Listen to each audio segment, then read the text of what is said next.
علی محمد خان صاحب, starting with P T I and the challenges. پہلے تو جو چیئرمین پی ٹی آئی ہے ان کی سہولیات سے مطمئن ہیں آپ لوگ؟ دیکھیں اس سے مطمئن نہیں ہے. اس پہ تو ہمارے وکلاء حضرات ریگولرلی آپ سب کو جو ہے وہ بریف بھی کرتے ہیں. اور آج جو ہے شیر افضل مروت صاحب جو لیگل ٹیم کا حصہ ہیں انہوں نے تو یہ بھی کہا کہ جو بارش ہوئی ہے بارش کا پانی بھی اندر آیا ہے. تو خان صاحب کی سچویشن وہاں پہ کوئی بہت بہتر نہیں ہے, اور ڈیٹیل وہ ساری وقتاً فوقتاً عدالت عالیہ کو, ہائی کورٹ اسلام آباد کو وہ دیتے رہے ہیں اور اپنی خدشات کا بھی اظہار کرتے رہے ہیں. یہ سننے میں آیا کہ جو واش روم کی جو دیوار ہے اس کو تو بڑا کیا گیا اور کچھ فیسلٹیز میں کوئی کیا ہوگا بہتری, لیکن جس طرح ہم چاہتے ہیں کہ خان صاحب کچھ نہیں مانگ رہے اپنے لیے, لیکن ہماری ایز اے پارٹی اور ہماری لیگل ٹیم ایز اے وکلاء سب کی رسپانسبلٹی ہے کہ نہ صرف چیئرمین طریق انصاف بلکہ ایک سابق وزیر اعظم ہیں عمران خان صاحب, تو ان کو وہ تمام سہولیات دینی چاہیے جو ایک سابق وزیر اعظم کا استحقاق ہے. چہ جائے کہ سابق وزیر اعظم ایک جو نارمل کوئی بھی عام ملزم ہوتا ہے, جیسے میں تھا جیل میں اتنے دن کاٹے, تو آپ کا ایک رائٹ ہے ایز اے پاکستانی کہ آپ کے ساتھ ایک جو ہے ایک سلوک ایسا کیا جائے جو ایک انسانی تمام ضروریات پوری کرتا ہو. دیکھیں ایک اور چیز یہ ہے, ایک ہے سہولت, دوسری ہے سیکیورٹی کنسرنز. تو سیکیورٹی کنسرنز پہ تو کوئی کمپرومائز جو ہے وہ نہیں ہونا چاہیے.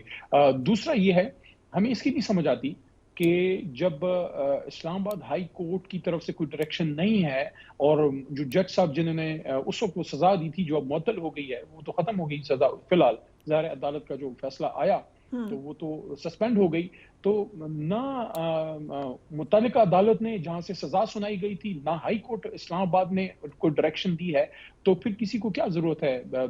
ساری جو جیلیں ہیں وہ پاکستان کی جیلیں ہیں, لیکن جس عدالت کے نیچے وہ آتی ہے وہ اڈیالہ اس کی کنسرن جیل ہے. تو یہ سمجھ کسی کو نہیں آتی, اور بارہا محترم عدالت میں ہمارے وکلاء نے یہ موقف پیش کیا ہے کہ ان کو شفٹ کیا جائے اڈیالہ جیل, کیونکہ اڈیالہ اسلام آباد سے نزدیک بھی ہے, وکلاء جو ہے آسانی سے آ جا بھی سکتے ہیں, اور ان کا استحقاق بھی ہے, اور وہاں وہ چیزیں بھی آپ ان کو پرووائڈ سیکیورٹی کے لحاظ سے کر سکتے ہیں جو ایک سابق وزیر اعظم کا استحقاق ہے. مت بھولیں کہ سابق مختلف وزرائے اعظم سابق صدور جیسے زرداری صاحب ہیں یا میاں نواز شریف صاحب سب اڈیالہ جیل میں رہے ہیں. رائٹ. کل آپ کو سارا دن خبریں چلتی رہی ہیں آج مختلف ٹی وی چینلز پر کہ آپ کو القادر ٹرسٹ کے 190 ملین پاؤنڈ کیس میں نیب نے طلب کیا ہے. آپ یہ کہہ رہے ہیں کہ کل جو گزر گیا ہے یہ اس دن کی بات ہے یا آج کی؟ ایک نوٹس سرو ہوا تھا جس میں آج کے لیے تھا, لیکن آج میرا ہائی کورٹ پشاور میں ایک کیس لگا ہوا تھا, تو ہمارے وکلاء نے درخواست کی کہ ہمیں کوئی دوسری ڈیٹ دے دیں جو ایک روٹین کا پروسیجر ہے, تو وہ درخواست انہوں نے لے لی. اب اگلی ڈیٹ انہوں نے کب دینی ہے وہ نوٹس جب ملے گا تو پھر ظاہر ہے ہم تو عدالتوں سے سب چیزوں سے کوآپریٹ کرتے ہیں, بے شمار عدالتوں میں بے شمار کیسوں میں پیش ہوئے ہیں, تو وہاں بھی میں آ جاؤں گا, اور باقی بھی جن کو بلایا گیا ہے بہت سے لوگ گئے بھی ہیں, جن کو بلائیں گے سب جائیں گے.